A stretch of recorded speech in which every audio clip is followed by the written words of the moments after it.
Kia ora koutou, ko Shaun Higgins toko ingoa, ko curator pictorial aho. Kia ora koutou, ko Jess Morgan toko ingoa, and I'm a digital producer.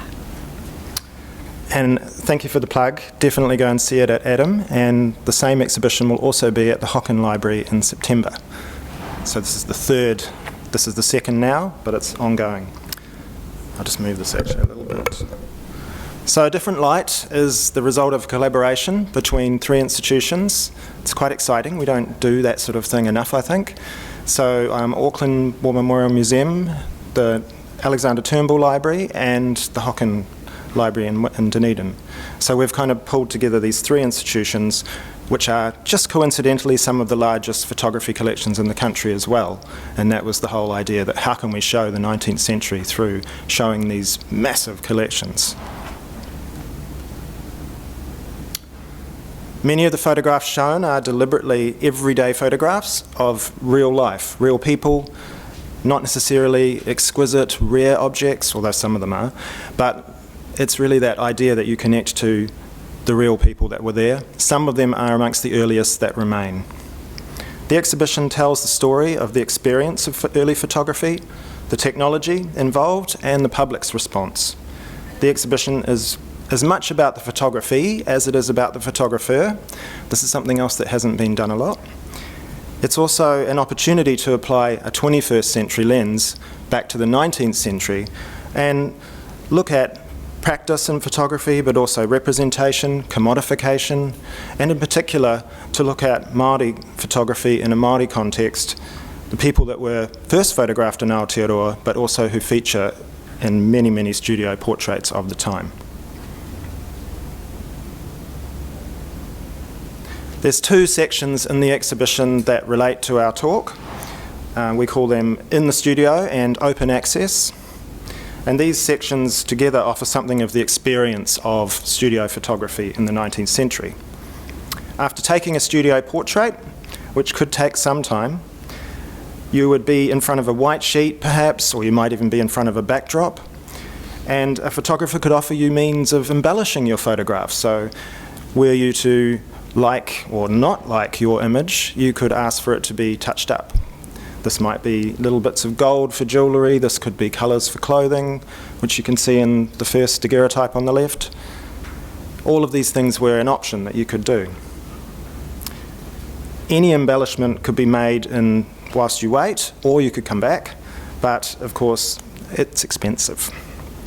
Early photographs were presented to customers in styles that followed on from painting and from miniature portraits. So a lot of the cases that you see come on from that earlier period. And this presentation was something quite important. The first photograph on the left is a daguerreotype in a French passe-partout style. So this style was a wall-mounted, it's a big piece of glass that's painted. So it's quite exquisite, and you would put that up on a wall. But more commonly, the British case on the right, this is also Marianne Williams in the portrait on the right. She is sitting in a British case which is very simple. It's brass, it's a leather-bound case, and you could close this case and take it with you, keep it safe, or put it on your mantelpiece. And then this wonderful daguerreotype on the left of Henare Taratoa is in an American case, and the American cases were the most decorative, embellished. There are many, many layers to this case, and pretty much by the time this case was in use, they had replaced the other ones. So Britain was actually importing cases from the United States. So this style would produce several million of these every year, just to give you a context.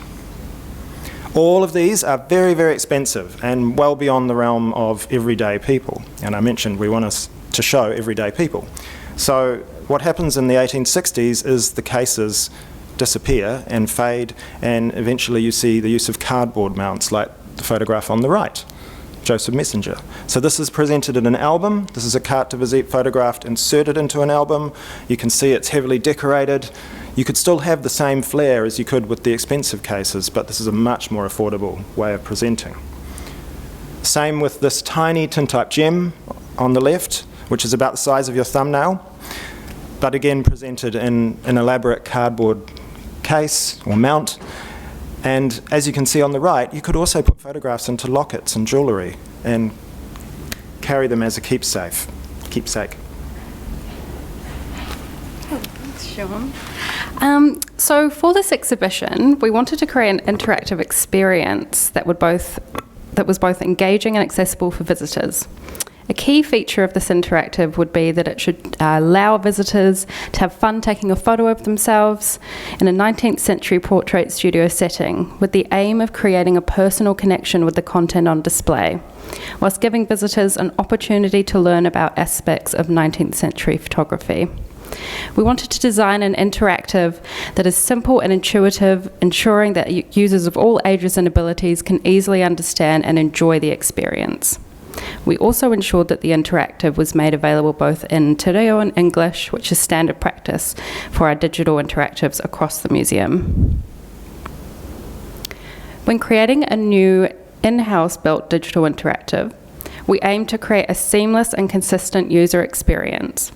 So when it came to the design of this interactive, we followed the UX and human interface principles established by Auckland Museum that are present across our other digital products, such as digital labels, which you can see here, and image and video galleries. By aligning these with these familiar interfaces, we hope that visitors would find interaction natural and consistent within the broader exhibition environment. Furthermore, the design elements of the A Different Light photography exhibition have been carefully integrated into the interactive through the use of exhibition objects and images, ensuring that the aesthetic context is reflected in a visually cohesive manner. Accessibility is another crucial consideration for us when designing and developing interactive experiences. These accessibility considerations cover not just the user interface and functionality, but also how the interactive is installed within the space. The interactive screen was installed at an accessible height. You can see it installed there on the right. Following established accessibility standards to ensure that people of various ages and abilities could access the screen easily. We also wanted to ensure that this interactive could be used in a single person and group scenarios, which helped to inform how the experience would be installed.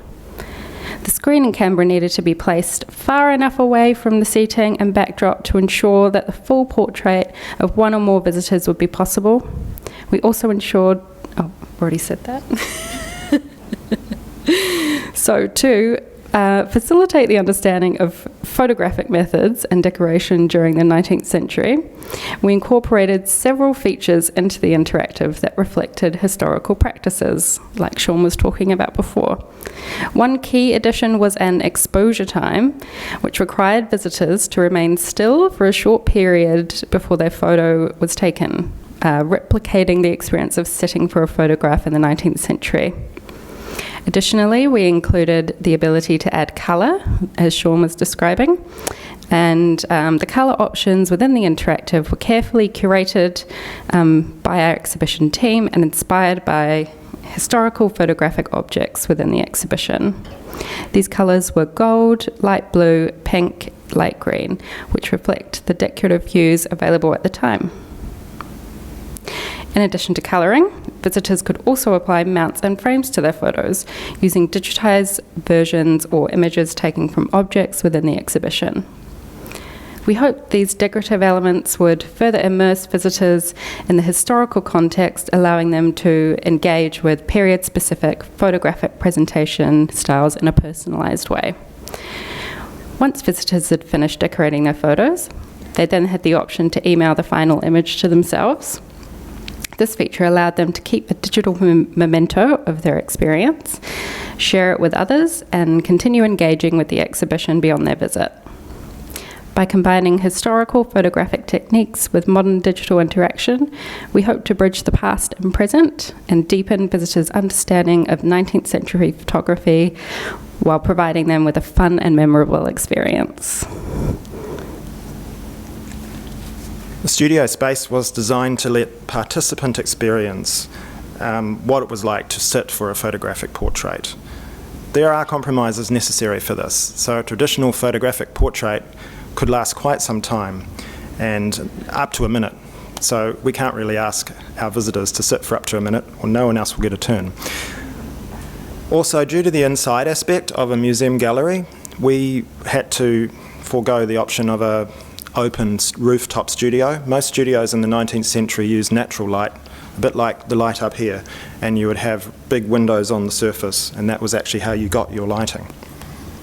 We discussed ideas like a restraining chair, which is a chair with a pole that keeps you still, to hold the head in place for long exposures, and other elements like studio props, but we actually decided it was simpler to go for just a standard layout. Positioning a backdrop and seat and allowing a period of time to hold still all work together to give you something of that experience of what it's like sitting for a portrait in the 19th century. Note that the backdrop is actually toned in the photographic tones, and this is actually how backdrops were. So when you had a landscape, it was usually a photographic backdrop, and that's also so that when the camera records it, you know exactly how it's going to turn out. Colours appear differently in what we call black and white today versus black and white of the 19th century. It's actually a different technology. If you see all three venues, something else that will be different, when the exhibition tours, each venue has a different space, and in doing that, the studio itself is not designed as a whole package to tour, so each space will build its own flavour, if you like. And to me, I quite like this because it reminds me of itinerant photographers touring around the country with their wagon and photographic equipment, and when you go into a different venue, you see a slightly different variant of the studio, much like you would have with a 19th century photographer that was travelling. In fact, that photograph of Marianne Williams that I showed you earlier was taken in a house up north, so essentially the photographer walked in and occupied the house as a studio for a week whilst they were there and then left.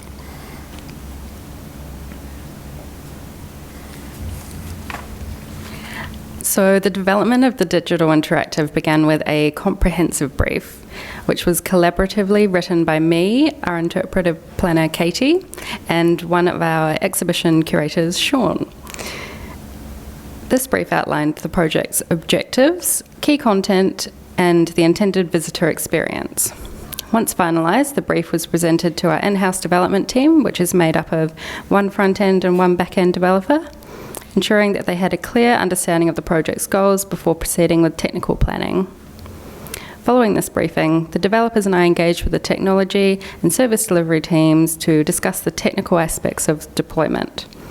These discussions covered critical considerations such as web server configurations, Node.js requirements, and other infrastructure needs.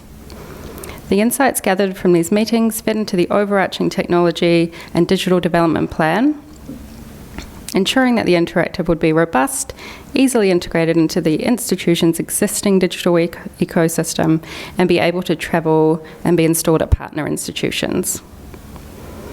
Throughout the development phase, the developers and I had regular work-in-progress meetings aligning with key development milestones.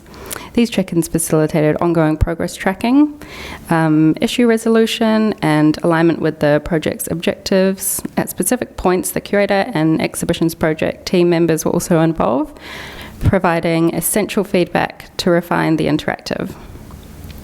That input ensured that the content remained accurate, engaging, and aligned with the exhibition's interpretive goals. When it came to testing the interactive, it was a really crucial phase in ensuring the success of the visitor experience. We utilised various testing spaces to replicate the final installation environment as accurately as possible. You can see some of these testing sessions here on the slide. This included setting up the interactive at the intended height and distance to assess how visitors would engage with it. The testing sessions were attended by a cross-functional team, including the front-end developer, interpretive planner, curator, and production team members. This group provided valuable perspectives on both the technical performance and the interpretive effectiveness of the interactive. By working together, we were able to identify and address any issues early, refining the user experience before installation. One of the key areas of focus was timing. We tested how long visitors needed to select the Start button and then move back to the designated seating area before the photo was captured. Additionally, we experimented with the duration of the exposure time to ensure it was neither too short, causing rushed interactions, nor too long, leading to disengagement. These tests helps us to fine-tune the interactive for an intuitive and enjoyable experience. There is, of course, a slight trick at play here. So it's not actually a long exposure. We just make you sit through thinking that it is. This is because in order to do a long exposure, we would have had to filter the camera and do all sorts of things to make it work. And a lot of people probably would have got a blurry image. And we didn't want people to walk away unhappy or to feel that they had to sit for 20 times to get their image. So it was a compromise. But I think for our interactive, the addition of counting, for example, added a certain experience. So we actually have voice counting to tell you, and this is something a photographer would have done. In the 19th century, you take the photo by taking the lens cap off. There's no shutter at the time that we're talking about. So they would have just counted, and then when they put the lens cap back on, the photograph's been taken. So little cues like that give you the experience. And seeing a camera for the first time, this man, Edward Catchpole, he's probably sitting for up to 45 seconds. So his bewildered face is probably both due to seeing this totally new technology, but also this is what you look like when you sit still for 45 seconds.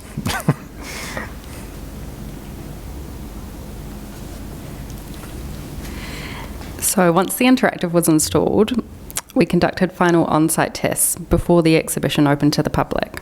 This included adjusting lighting levels to achieve the best possible photo quality and to avoid harsh shadows or overexposure. We also tested audio levels for the voiceover prompts that guided visitors into the photo studio space. Is it going to work? I don't know. We'll find out. Ka pai, etu. That's good. Say prunes. Koe neke. Face me. Koe kimo. Looking this way. Is that it?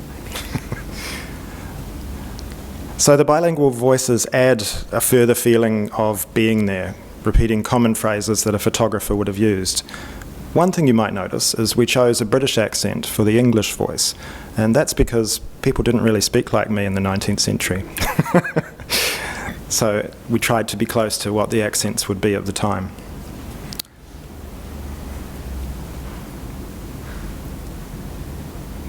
Is this you?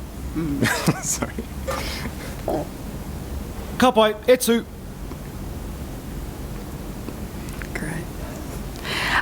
So to ensure this digital interactive could be used by partner institutions for exhibition touring, we created comprehensive documentation detailing every aspect of setup and operation. Quite a fascinating read, I must say. This documentation was designed to be a clear guide allowing touring partners to install and run the interactive, ideally with minimal technical support, although some aspects did end up requiring some technical knowledge. It covered key steps from setting up the interactive to configuring the necessary software and hardware components. This documentation included instructions and guidance on preparing the environment to run the application, specifying system requirements and any dependencies that needed to be installed. Additionally, it included details on the full user journey, how the email service worked with images of the email template that visitors would receive with their portrait attached. We also included information around analytics that are built into the interactives. And we also provided instructions on how to install and run the application using Site Kiosk, which just ensures that visitors can't exit out of the experience, basically. For the look and feel of a particular venue, we left it up to each host. So that's Auckland Museum, Adam Art Gallery in the case of the Alexander Turnbull, and the Hocken Library. For example, at Auckland Museum, there is a big frosted window that we put in place to kind of make a pseudo-looking studio rooftop, even though, remember, we're in a gallery. this was our way of adding that nod to the natural light. With the Atom Interactive, they were actually able to take advantage of having multiple levels within the Atom, and they actually have situated the studio above a lower gallery, which literally feels like you're in the rooftop, so they didn't need the windows.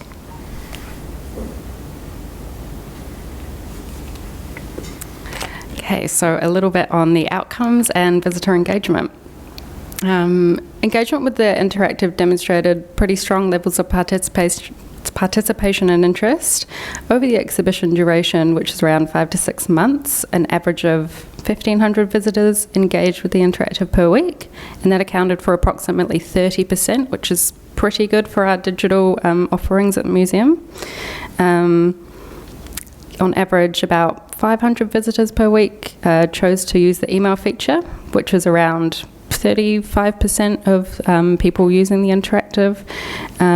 So that suggested that visitors found some personal value in persevering and sharing their interactive experience beyond their time in the gallery. Our analytics also revealed that around 40% of engaged visitors reached the end of the experience, indicating that the interactive successfully held visitor attention and guided them through the full process. These engagement figures highlight how digital interactives can help foster active audience participation. While the percentages do not account for visitors taking and sending multiple photos within a session, they do demonstrate that these types of experiences can provide meaningful and memorable elements of an exhibition, encouraging deeper visitor involvement with the subject matter. So like a precious case daguerreotype or a later carte de visite, the visitor could virtually take away their own portrait as a keepsake from the exhibition. I've seen many different groups go through the exhibition and the interactive, complete with voice, offered an enjoyable way in which to experience portrait photography. With a digital interface to help the visitor choose to present the photograph in the way that you might have done in the past, the exhibition shows a range of technological improvements in photography, but I think it's the studio experience that really gives you that personal, physical experience as if you're in a 19th century studio. And that's a different light, as I said. First Photographs of Aotearoa is on at the Atom until 14th of June, and then it will be on at the Hocken in Dunedin from September. Thank you.